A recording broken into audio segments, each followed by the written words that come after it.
Buat Anda para om-om pecinta otomotif yang udah nggak sebebas dulu lagi dalam urusan bakar-bakar uang buat mainan mobil karena harus dibagi buat anak istri, atau anak-anak muda yang bosan dengan skena balapan drag race di Indonesia yang gitu-gitu aja, pasti pernah iseng-iseng mencari tahu, baik lewat tabloid otomotif, sosmed, website, dan yang paling beruntung bisa lihat di TV atau langsung datang ke event drag race pada era keemasan drag race di Indonesia pada tahun 90-an sampai 2000-an awal.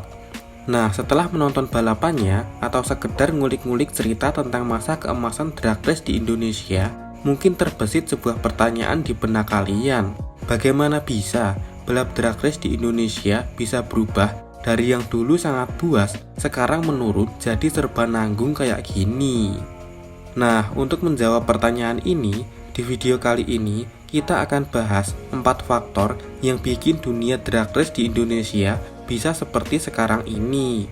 Langsung aja ke faktor pertama, yaitu faktor eksternal yang berasal dari krisis moneter. Karena mau bagaimanapun juga, dunia otomotif pada umumnya dan dunia balap khususnya itu akan selalu berjalan beriringan dengan dunia ekonomi. Karena kita tahu sendiri, dunia balap itu kan dikit-dikit duit. Jadi, ketika dunia ekonomi yang berhubungan dengan duit ini bergejolak karena krisis moneter seperti badai di lautan, dunia balap juga akan ikut terombang-ambing seperti kapal yang dihantam badai. Kita nggak usah ngomongin hal yang besar kayak pajak sama harga spare part mobil dulu. Dari hal yang paling kecil dulu, kayak harga BBM, oli, dan bayar mekanik buat overhaul dan perawatan mobil, itu kenaikan harganya udah ugal-ugalan men. Apalagi hal-hal besar kayak spare part mesin dan mobil yang sebagian besar masih impor, ditambah biaya riset and development. Nah, karena kenaikan biaya operasional dan harga spare part yang ugal-ugalan dikarenakan krisis moneter inilah yang bikin pegiat drag race jadi punya keterbatasan untuk bangun mobil drag bertenaga monster dari sisi ekonomi. Oke, mungkin sampai sini ada beberapa orang yang nggak setuju tentang faktor ekonomi yang bikin drag race di Indonesia berubah. Karena faktanya, sampai awal 2000-an, dunia drag race Indonesia, terutama kelas FFA, itu masih jadi medan pertempuran antara mobil American dan Australian Muscle melawan mobil JDM, Eropa, dan Indonesian Domestic Market. Tapi jangan pergi dulu. Kita lanjut dulu ke faktor kedua yang bikin drag race di Indonesia jadi agak menurun, yaitu faktor internal yang berasal dari drag race itu sendiri. Untuk faktor internal ini sendiri, aku akan bagi jadi 2 hal, yaitu safety dan proper. Kalau kita lihat mobil drag race pada era 90-an sampai 2000-an awal, itu sebenarnya sudah safety dan proper. Bahkan Vanikar Inul yang nggak bisa bertanding karena nggak ada lawan yang sepadan aja, udah safety dan proper mobilnya. Buat yang nggak percaya kalau Vanikar Inul itu safety dan proper, walaupun bentukan mobilnya kayak gitu, ku beritahu satu hal. Sejak awal kemunculannya sampai sekarang, bentukan sasis dan bodi mobil Vanikar memang seperti itu. Kalaupun ada perubahan bentuk, palingan minor-minor aja, menyesuaikan power mesinnya.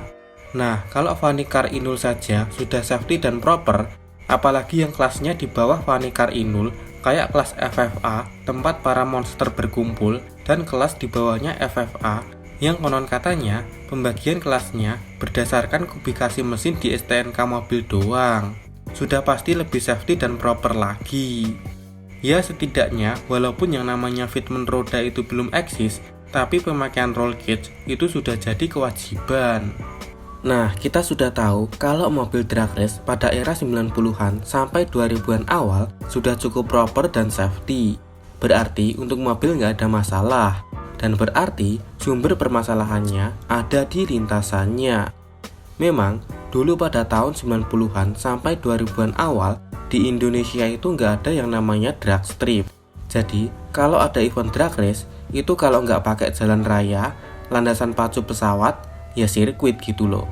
Dan sirkuit yang dipakai buat balap drag race adalah sirkuit Sentul sama sirkuit Kenjeran. Dan di antara 2 sirkuit ini aja, yang proper dan safety buat balap drag cuma sirkuit Sentul doang. Soalnya, sirkuit Kenjeran panjang sektor lurusannya ngepas 400 meter. kalaupun drag race di sini cuma 201 meter, kalau di belakang garis start disisain lurusan buat antri mobil, zona pengeremannya pasti tambah terbatas. Sedangkan kalau nyetop jalan raya, mungkin panjangnya bisa diatur sesuai kebutuhan lah. Tapi bagaimana dengan lebar drag stripnya? Lalu untuk landasan pacu pesawat, sebenarnya untuk panjang dan lebarnya udah lebih dari cukup lah ya. Cuma, untuk landasan pacu dan nutup jalan raya, itu punya permasalahan yang sama, yaitu pembatas antara drag strip sama penonton yang mepet banget. Jadi, kalau ada event drag race, yang mempertaruhkan nyawa itu nggak cuma pembalapnya doang, tapi penontonnya juga. Udahlah mepet, kadang pembatasnya cuma teralis doang. Ini aja kita belum ngomongin cairan perekat yang biasa diaplikasikan di drag strip yang ada di luar negeri. Soalnya ya kali sirkuit atau jalan raya atau landasan pacu dikasih cairan perekat. Yang ada, kalau event drag race-nya udah selesai dan cairan perekatnya ngilanginya kurang bersih, malah jadi sarang debu dan kotoran yang malah mengganggu fungsi utama dari sirkuit atau jalan raya atau landasan pacu itu sendiri. Nah, karena krisis yang bikin harga spare part mobil dan biaya operasional naik nggak ngotak, ditambah dengan kondisi drag strip yang kurang proper dan safety untuk balapan mobil-mobil yang tenaganya buas, makanya muncullah faktor ketiga hasil dari gabungan faktor eksternal dan internal tadi yang bikin drag race di Indonesia cenderung kelihatan menurun, yaitu ganti kiblat. Kiblat yang dimaksud di sini adalah kiblat modifikasi mobilnya yang awalnya berkiblat ke Amerika dan Australia dengan mesin V8-nya, juga ban belakang dan power mesin yang gede dengan tampilan mobil ala-ala mobil drag Amerika dan Australia menjadi berkiblat ke Thailand. Kenapa harus Thailand? Karena banyak mobil-mobil yang beredar di Thailand juga beredar di Indonesia.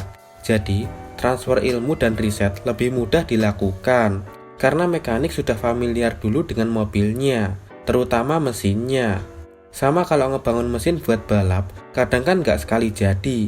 Dalam artian, kadang mesinnya harus jebol beberapa kali dulu, baru ketemu settingannya. Itu belum kalau jebol pas balapan. Nah, kalau mobilnya melimpah, otomatis nyari mesin copotannya pun lebih mudah dan murah. Satu hal lagi, karena sudah nggak asing dengan mesinnya, jadi ketika dirasa beli part aftermarket kemahalan, mekanik bisa aja cari substitusi part dari mesin lain atau bisa custom bikin sendiri. Sebenarnya, pemindahan kiblat modifikasi ke Thailand ini bisa dikatakan cukup berhasil karena tim balap bisa membangun mesin dari mobil yang biasa kita temui sehari-hari tanpa harus repot-repot impor mesin V8 dari luar negeri. Dan tenaga yang dihasilkan pun gak kalah sebenarnya. Cuma yang jadi masalahnya adalah faktor keempat, yaitu penonton belum siap dengan perubahan. Ibarat kata, kayak orang yang dari kecil biasa makan pakai nasi, terus terpaksa atau dipaksa makan makanan pokok lain kayak jagung atau ubi. Jadi kalau ditanya apakah kenyang, ya kenyang, cuma tetap merasa kayak ada yang kurang gitu. Sama kayak di drag race ini. Kalau ditanya, apakah tenaga mobilnya gede? Ya tenaga mobilnya gede, nggak kalah lah sama Monster V8. Terus kalau ditanya apakah mobilnya kenceng, ya sudah pasti kenceng. Cuma kalau sekarang yang ditanyain penonton yang sudah terbiasa nonton mobil drag V8 bergaya American dan Australian muscle, apakah mereka suka dengan era baru drag race di Indonesia? Sebagian mungkin menyukainya, sebagian mungkin enggak. Apalagi perubahan kiblat modifikasi ini diperparah dengan event libur 2 minggu tapi diperpanjang sampai 2 tahun, yang bikin pada waktu itu beberapa event drag race di cancel. Dan ketika event dimulai kembali, sebagian penonton yang bertahan tadi jadi ikutan males nonton drag race karena pas awal-awal event dimulai kembali ada protokol pembatasan yang ketat. Tapi berkurangnya penonton ini ada plusnya juga sih, yaitu jalan raya dan landasan pacu yang tadinya nggak safety buat penonton karena cuma dipagerin tralis, sekarang nggak dipagerin pun tetap safety. Orang penontonnya dikit, palingan yang nonton menuhin garis start doang. Ya, itulah tadi 4 faktor yang bikin drag race di Indonesia menjadi kurang menarik lagi. Jujur, gua pribadi berharap suatu hari nanti dunia drag race Indonesia bisa bangkit dan kembali berjaya seperti sedia kala. Kalau ada yang nanya apakah bisa, Tentu jawabannya bisa. Coba lihat saudaranya drag race, yaitu drag bike, di mana drag bike Indonesia berangkat dari biasa-biasa saja, sekarang udah go internasional, men. Iya, motor sama mobil itu beda. Tapi kalau punya semangat yang sama, siapa tahu kejayaan drag race di Indonesia bisa diraih kembali kan? Oke, sekian dulu video kali ini. Terima kasih udah nonton sampai habis dan like sama subscribe. Kalau ada yang kurang atau salah, boleh banget ditambahin dan dikoreksi di kolom komentar. Terima kasih dan sampai jumpa di video selanjutnya.